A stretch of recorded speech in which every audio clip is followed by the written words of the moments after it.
Bonjour à tous, donc je m'appelle Eddy Drouillard, je suis responsable digital au sein d'un groupe indépendant et familial de spiritueux mais j'ai décidé d'écrire une thèse professionnelle à la fin de mon MBA cette année sur l'intégration de l'IA et l'automatisation pour optimiser le temps et la performance des équipes marketing et commerciales des PME. Donc à travers cette thèse, j'ai souhaité aborder plusieurs thématiques, notamment comment intégrer efficacement l'IA et l'automatisation dans les PME, en améliorant la performance, optimiser des coûts, gagner du temps, mais aussi surmonter les obstacles qu'on connaît tous, qui sont organisationnels, financiers et humains, qu'on va pouvoir découvrir au sein de cette présentation. Donc, pourquoi j'ai choisi ce sujet? Tout simplement parce que mon parcours professionnel dans le digital est assez atypique, étant donné que je suis un autodidacte, je viens uniquement du monde des spiritueux à la base, et l'arrivée de l'IA a été un vrai catalyseur pour moi. J'ai découvert énormément d'opportunités, des innovations possibles, beaucoup plus efficaces au quotidien, et ça a été une vraie volonté de pouvoir accompagner mon entreprise dans l'intégration de ces outils, que ce soit l'IA, l'automatisation ou même tout simplement avoir un virage du digital dans mon entreprise. Donc c'est pour ça aussi que je me suis passionné sur ce sujet pendant environ 1 an, parce que c'est quelque chose que j'ai pu mettre en œuvre au fur et à mesure dans mon entreprise. Donc voilà. Donc déjà, pour donner un petit peu de contexte sur le pourquoi de ce sujet, en France, 99% des entreprises sont considérées comme des PME. Uniquement, et le vrai paradoxe, c'est qu'uniquement 3% de ces PME utilisent l'IA. Donc là, on est sur un chiffre de 2024 qui avait été annoncé par BPI France, tandis que 90% des dirigeants sont optimistes et voient l'IA comme une vraie opportunité. Donc comment ça se fait que seulement 3% de ces entreprises, qui représentent 99% des entreprises en France, utilisent l'IA? Seulement 3%, j'ai envie de dire. Donc ça, c'était la vraie problématique. Aujourd'hui, j'ai analysé qu'il y avait un vrai paradoxe, c'est que seuls c'est les 3% qui utilisent l'IA. Pour le reste, il y a des vraies contraintes qui sont, financières. On le sait, les budgets dans les entreprises et surtout dans les PME ou très petites entreprises, les budgets sont limités, on a peu d'accès au crédit complexe, on est prudent sur des investissements, etc., etc. On a une vraie contrainte de temps avec des équipes souvent petites, mais même lorsqu'on a des PME un petit peu plus volumineuses, le temps reste une vraie contrainte. Et on a ce cercle vicieux de la rareté qui est, on aimerait grossir, on aimerait dégager de la marge, mais on a un manque de moyens, qu'ils soient financiers ou humains, pour réaliser tout ça. Et c'est en ça que des opportunités commencent à arriver, notamment avec l'IA. Aujourd'hui, il faut savoir que l'IA ne doit pas remplacer l'humain. C'est juste un démultiplicateur de capacités. Elle est là pour accompagner, pour aider. Quand on lit les études de McKinsey, on peut voir que 30 à 45%, on peut voir une amélioration dans les fonctions marketing et commerciales de 30 à 45% de la productivité. Et c'est là que ça devient intéressant. On peut aussi avoir des communications beaucoup plus personnalisées, beaucoup plus individualisées. Donc, continuer à garder une proximité avec nos clients, qu'on soit dans les services ou dans les biens d'ailleurs. Et c'est la vraie force des PME aujourd'hui. On peut garder une agilité, une proximité. Et en intégrant l'IA, on peut continuer à améliorer cette partie-là. Et on peut également optimiser nos coûts en réduisant des dépenses opérationnelles, en améliorant notre ROI, mais aussi et surtout en utilisant le temps qu'on aura économisé pour se pencher sur des tâches à forte valeur ajoutée. Et c'est là que l'IA va venir nous accompagner. Malgré tout, même s'il y a des opportunités, quand on souhaite intégrer l'IA ou l'automatisation dans des PME, on peut voir certains obstacles. Moi, j'ai défini 3 obstacles dans cette thèse. Un, comme on parlait au tout début, les barrières financières et techniques. Souvent, on peut se dire que l'IA coûte de l'argent, que c'est compliqué, qu'on n'a pas les compétences pour le faire, que c'est complexe, etc., etc. On peut aussi voir la résistance culturelle, notamment des salariés, peur de l'automatisation, rejet de la nouveauté, beaucoup d'inertie dans les projets, des personnes qui ont peur d'être remplacées. Et là, c'est un vrai risque aussi en interne, parce que si on n'arrive pas à amener les équipes avec nous, la gestion du projet intégration IA sera un réel flop. Et aussi, il y a un troisième mur ou un troisième obstacle, c'est la conformité réglementaire. Nous sommes en France et nous sommes en Europe. On a beaucoup de lois, beaucoup de restrictions. La RGPD est déjà compliquée à gérer pour les PME. Alors, avec l'arrivée de l'AI Act européen, il y a de plus en plus de craintes des entrepreneurs, des managers, des directeurs de services de lancer ces outils-là en interne, que ce soit des risques éthiques, des risques juridiques ou même des risques de fuite ou de perte de données ou de mauvaise utilisation de l'IA, et on en parlera un petit peu plus loin. Donc ça, c'est vraiment les 3 obstacles que j'ai définis dans la thèse et qui, vous le verrez par la suite, ont des réponses pour les éviter. Juste un petit point d'alerte, ou en tout cas un petit focus sur la partie réglementaire. Avec l'AI Act, effectivement, on a des niveaux de risque qui ont été définis par l'Europe. Voilà, avec 4 niveaux. Le risque le plus haut étant les risques interdits, notamment, c'est tout ce qui tourne autour des deepfakes, de la manipulation, etc., etc. Des risques élevés qui sont plutôt des risques, on va dire, éthiques. Là, par exemple, on a le recrutement. Forcément, si on commence à passer des CV à travers de l'intelligence artificielle et que automatiquement il enlève une certaine partie de la population, ça devient dangereux et illicite. Et après, des risques qui sont un petit peu plus limités, type l'utilisation de chatbots, d'assistants virtuels. Il faut pouvoir prévenir le consommateur ou en tout cas l'utilisateur qu'il est en face de ce type d'outils, et des risques minimaux pour tout ce qui est outils internes. Et donc là, voilà, c'est juste un petit point d'alerte. Donc au final, si on a du bon sens et qu'on essaye de déployer l'outil, l'IA ou de l'automatisation au sein d'une entreprise, on se rend vite compte qu'on va être dans les clous pour respecter l'AI Act. En tout cas, il faut faire ça correctement. Et la thèse que j'ai écrite est plutôt un mode d'emploi, on va dire, pour comment intégrer ces outils-là en entreprise et donc pour apporter des solutions concrètes à des dirigeants sur cette intégration-là, en respectant bien évidemment le cadre réglementaire. Donc pour ce faire, parce qu'on se doute bien que le mot PME, 99% des entreprises, c'est divers et varié. Donc moi, j'ai décidé de définir, ou en tout cas de scinder les PME en 3 parties, avec une partie autour des PME novices, une partie autour des PME intermédiaires et l'autre sur des PME avancées, pour pouvoir aussi apporter une solution concrète en fonction des profils d'entreprises dans lesquels nous sommes ou qui nous appartiennent. Donc pour chacune de ces types de PME, j'ai défini des cas d'usage pour pouvoir expliquer on pourrait accompagner, comment on pourrait accompagner ces entreprises et comment elles pourraient développer l'intégration de l'IA.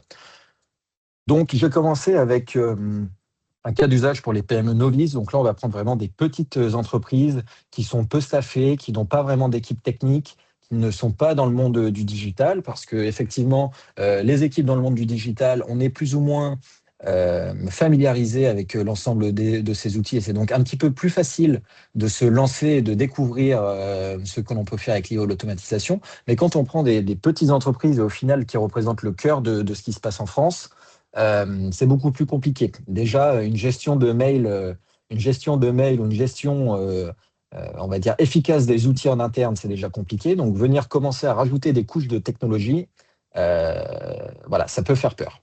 Donc, moi, sur ce cas d'usage, j'ai préconisé tout ce qui est assistant de rédaction, que ce soit pour des emails, pour des posts de réseaux sociaux, pour de la description produit, etc., etc.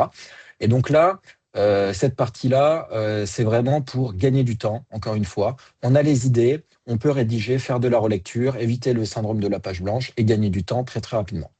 On a aussi toute une partie sur la partie commerciale, sur la prise de rendez-vous automatisée, pour éviter les allers-retours d'emails infernaux et que l'équipe commerciale puisse se projeter sur de la vraie prospection pure, ou en tout cas avoir une proximité avec les clients et un retour beaucoup plus efficace et beaucoup plus pertinent que juste des échanges d'emails à tout va. Et aussi la gestion des réseaux sociaux. Aujourd'hui, bon nombre d'entreprises se doivent d'être présents sur les réseaux sociaux. Beaucoup ont du mal à suivre tout ça, donc il y a des outils qui permettent de le faire très facilement. En plus, maintenant, la plupart des outils qui existaient avant proposent de l'IA directement intégrée dans ces outils à l'intérieur et ou même de l'automatisation. Donc, il suffit juste de pouvoir les appréhender, comprendre, avancer. Et donc, j'ai aussi décidé de faire une estimation des coûts pour chacun pardon, de ces cas d'usage. Là, on est sur une cinquantaine d'euros par mois. Donc, on vient d'éliminer une barrière qui était la barrière financière, déjà.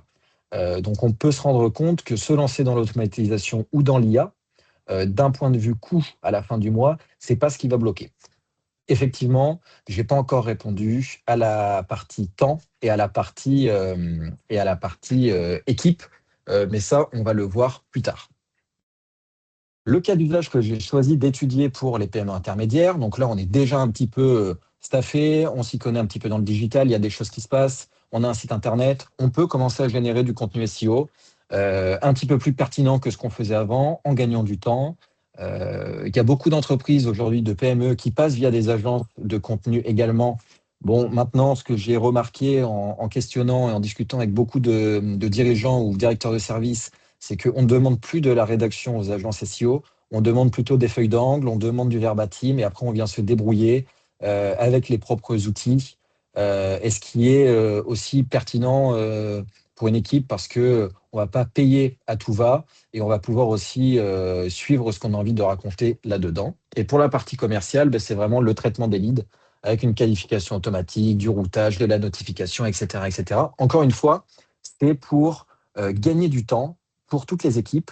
Un commercial, pour moi, il n'a pas vocation à rester derrière un ordinateur, à remplir des tableaux Excel et à faire un suivi tous les lundis, comme la plupart des commerciaux qui utilisent ce jour-là pour se bloquer de l'administratif. L'idée, là, c'est vraiment de pouvoir gagner du temps et utiliser ce temps-là pour de la vraie prospection ou du suivi. Et aussi de la mise en place de chatbot qui peut être là pour du service client. Et on peut être vraiment sur quelque chose de qualitatif aujourd'hui. Alors, effectivement, le client qui tombera sur un chatbot mal fichu en aura marre et voudra parler à quelqu'un, mais rien n'empêche d'avoir un début de chatbot automatisé avec du contenu spécifique de l'entreprise et un peu boosté par de l'IA et faire une escalade intelligente vers les humains quand on ne peut pas résoudre un problème facile. Mais qui aujourd'hui n'a pas reçu dans du service client un nombre de demandes incalculables de choses qui auraient pu être traitées très rapidement, mais qui viennent couper les organisations dans notre quotidien. Donc là aussi, un budget mensuel qui, entre de l'automatisation, de l'IA, les outils, etc., n'est pas faramineux. Donc on se rend compte que là encore, on n'est pas encore en train d'exploser les budgets, à se dire on va sortir 10 000 euros par mois pour pouvoir gagner du temps ou pour pouvoir rajouter quelque chose. Et enfin, pour les PME avancées, donc là, on allait un petit peu plus loin. On est vraiment sur quelque chose plutôt sur du scoring prédictif. Donc, c'est plutôt analyser, enfin, avoir des algorithmes qui analysent les comportements de ce qui peut se passer. Par exemple, j'ai une application ou un service SaaS et je vois que avant la fin de résiliation d'un contrat, l'utilisateur ne se connecte plus pendant 2, 3, 4 semaines, et bien de pouvoir recevoir ce genre d'informations très rapidement, ça va pouvoir permettre de relancer le client, comprendre pourquoi et essayer de ne pas perdre ses contrats ou au contraire, en gagner des nouveaux.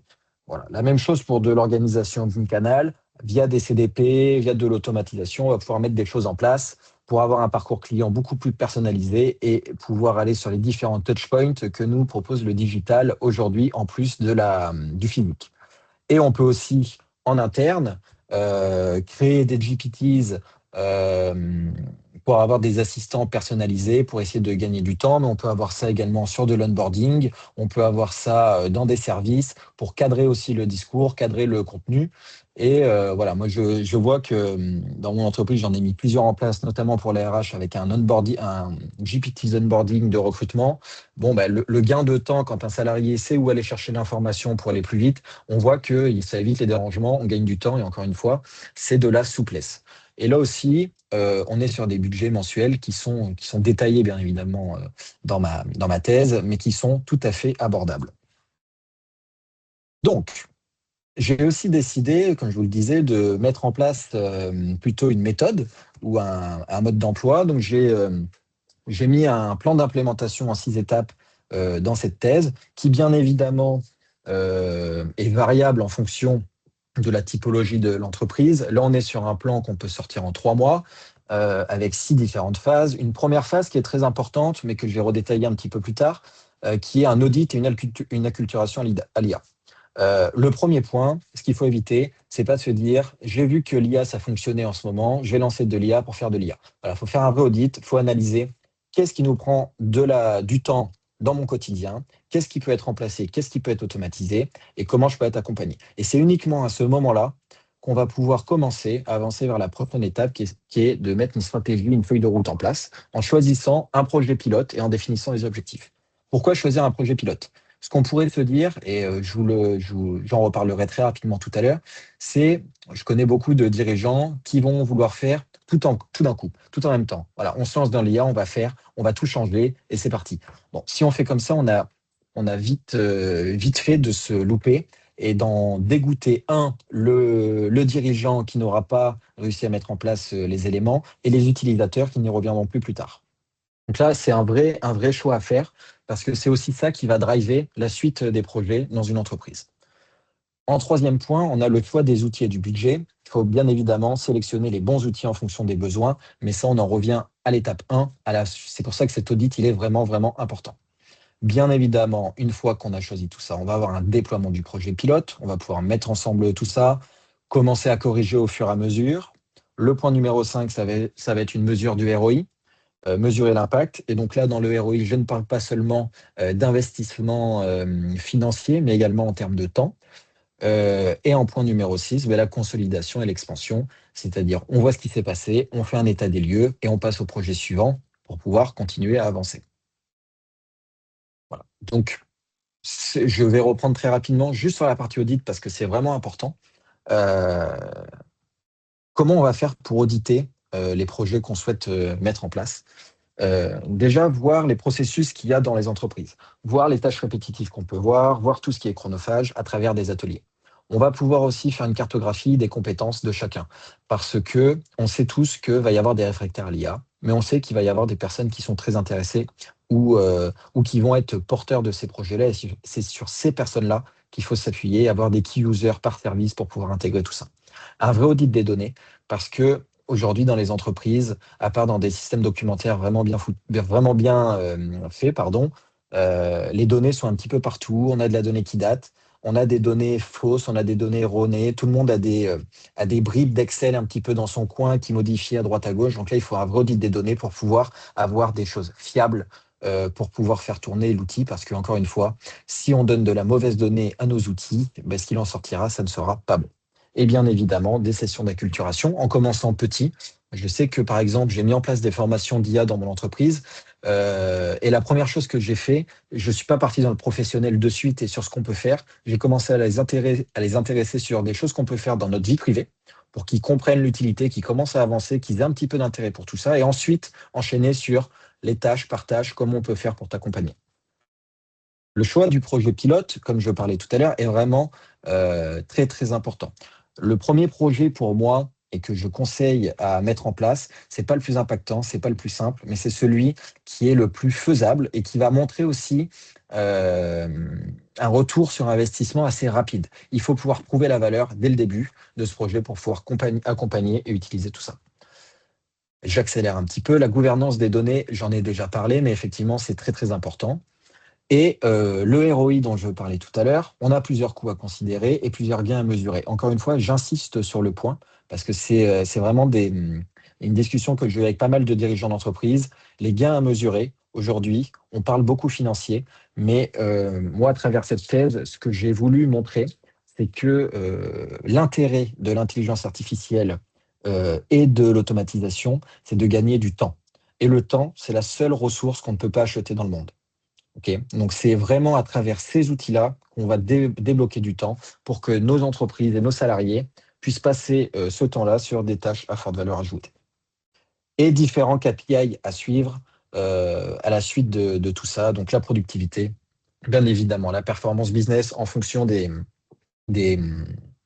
des secteurs dans lesquels nous sommes, la qualité de tout ça, qu'est-ce qu'il en sort, est-ce que c'est bien cadré, est-ce que c'est bien fait, et l'adoption, surtout l'engagement des équipes, parce que intégrer de l'IA et de l'automatisation, si on ne s'en sert pas réellement, et si les équipes vont à travers le process sur le côté, ça sert à rien, c'est pour ça qu'il faut pouvoir les engager le plus tôt possible. Attention, quelques points de vigilance, et ça, c'est quelque chose que j'ai vraiment mis en avant dans ma thèse. C'est le techno-push, donc une technologie sans besoin réel identifié. Donc là, ça, c'est vraiment je veux intégrer de l'IA pour intégrer de l'IA ou je veux automatiser pour automatiser. On en connaît beaucoup qui ont essayé de le faire, ça ne sert à rien. Et au final, on en dégoûte les gens, il n'y a pas d'utilisation, il n'y a pas d'adoption, donc il faut éviter. Des projets isolés aussi qui impliquent pas les équipes métiers dès le début, c'est compliqué. Là aussi, il faut pouvoir apporter tout le monde. Le manque de formation, si on ne forme pas les équipes, ça ne sera pas possible, encore une fois. La validation humaine qui doit rester présente, encore une fois, l'IA et l'automatisation, pardon, ce ne sont que des outils. Si, les personnes qui doivent utiliser ces outils, ils ont des compétences. Et c'est à travers ces compétences qui vont prompter le mieux possible, qui vont identifier les sources d'automatisation possibles et qui vont pouvoir valider ou non l'intérêt et la validité, la véracité de ce qu'il en ressort. Voilà. C'est un gain de temps, mais ça ne doit pas nous remplacer. Et les données de mauvaise qualité, j'en ai parlé juste avant. Donc effectivement, tout ça a un impact sur l'organisation, des nouveaux rôles qui vont émerger, des métiers qui vont pouvoir se transformer. Par exemple, dans le marketing, on va éviter de passer du temps à faire des choses, mais on va plutôt les piloter, piloter les KPIs, piloter la stratégie et continuer d'évoluer. Sur la partie commerciale, on en parlait plutôt, moins de prospection aussi, mais plus de stratégie ou plus de suivi client. Et sur le support, c'est plus de réactivité et devenir proactif dans la foulée. Mais on se rend compte, à travers une étude de BPI France, quand même que 80% des salariés en sont conscients parce qu'ils considèrent l'IA comme un moyen d'améliorer leurs compétences professionnelles et non comme une menace. Donc on peut se dire qu'il y a de beaux jours devant nous avec l'IA. J'en parlais tout à l'heure, mais la formation est vraiment cruciale pour pouvoir apporter tout ça. Et il faut favoriser l'auto-formation, c'est-à-dire laisser du temps à ces salariés pour pouvoir voir un petit peu tout seul ce qu'ils ont envie d'apprendre et pouvoir être source de propositions. Donc pour résumer tout ça, côté stratégie, il faut avoir une vision pragmatique et progressive. Comme je le disais tout à l'heure, éviter le grand soir. Il faut y aller petit à petit et pas vouloir tout changer d'un coup. Avoir des cas d'usage simples à fort ROI, investir dans la formation et avoir une gouvernance des données dès le départ.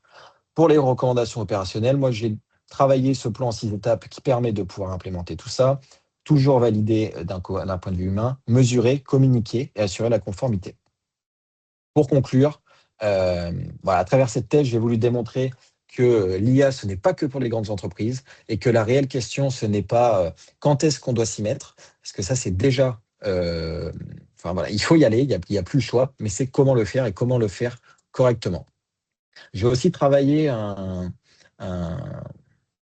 un panorama un petit peu des 7 projets capitaux du projet IA. Et donc là, c'est vraiment sur de la gestion de projets global avec les solutions à mettre en face. Donc c'est à peu près tout ce dont on a parlé, les barrières qu'on pouvait avoir tout à l'heure, avec des solutions qu'on peut mettre en face. Mais on en a déjà parlé tout au long de la présentation, donc je ne reviendrai pas dessus.